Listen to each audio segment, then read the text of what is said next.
Today we're going to walk through the last lesson that we are going to be introducing to you as part of our Structured Literacy with Ease program. As I mentioned in previous videos, there are 4 different types of lessons within the program.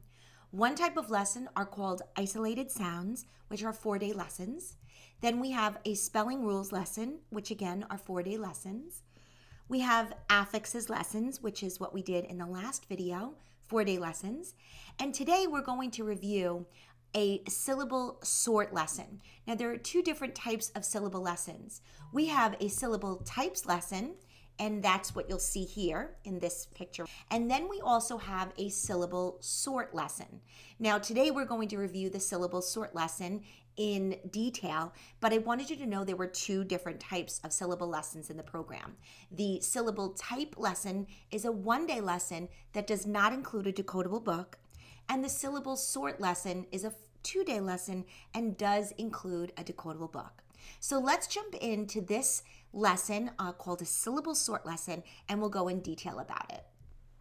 So as you can see in the syllable sort lesson, what we're going to be doing is we're going to be reviewing any high frequency words that students may have not mastered up until this point through phoneme grapheme mapping. At this point in the program, we're in sequence 4, lesson 36. Students have now been introduced to all 358 high frequency words that are part of our E.A.S.E word list in our program, Structured Literacy with Ease.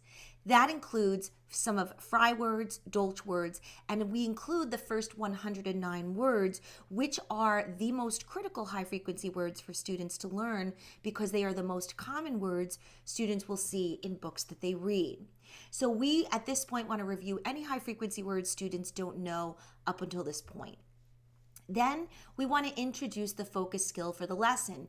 This particular lesson is an activity where students are going to be conducting a syllable sort after learning each of the different syllable types. So we do explicit instruction on each of the 7 syllable types, and this is considered a syllable sort lesson. So we introduce the syllable sort for this particular lesson.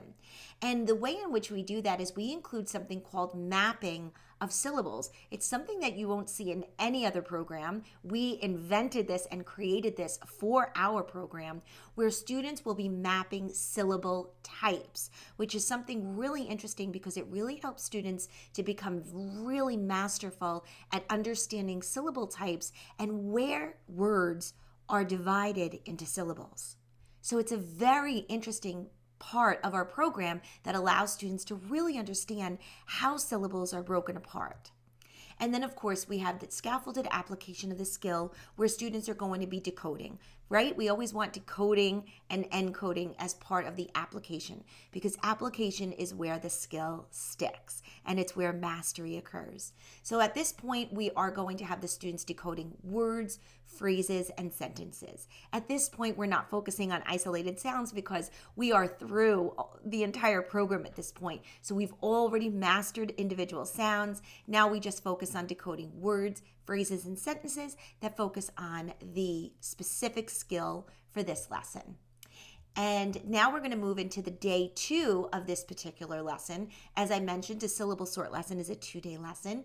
Again, we're going to review any high frequency words, heart words, or wise words from the program.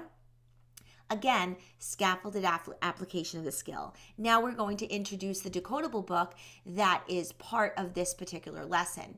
You'll notice that this book is a little bit longer at this point because we are into sequence 4. We have great character development in our books. The decodable books scaffold and spiral in all skills and high frequency words. So you'll see that as the students progress through the program, that the books get progressively longer, progressively more complex. Stories become more complex, where it really helps students to become masterful decoders and really great fluent readers. And then, of course, at the last part of this lesson is where we're, again, applying that skill. So this is where the students are going to do a syllable sort based on all of the syllable types we have already taught. At this point in the program, we've now taught all of the different syllable types, and now they're applying those skills, and they're learning and practicing the skill of noticing what types of syllables are in individual words. And that's what you'll see during day 2's application of the skill that we taught from day one. Again, this is a 2-day lesson, so it's much quicker. And again, what we mentioned in the last few videos is that we aligned all strands of Scarborough's reading rope. And we do have a detailed video on that also on this channel that you can watch to show how each part of our program aligns with all strands of Scarborough's reading rope. We hope you enjoyed this quick overview of Sequence 4, Lesson 36, which was based on a syllable lesson in the program Structured Literacy with E.A.S.E. We hoped you enjoyed this walkthrough of this lesson. Thanks so much for watching.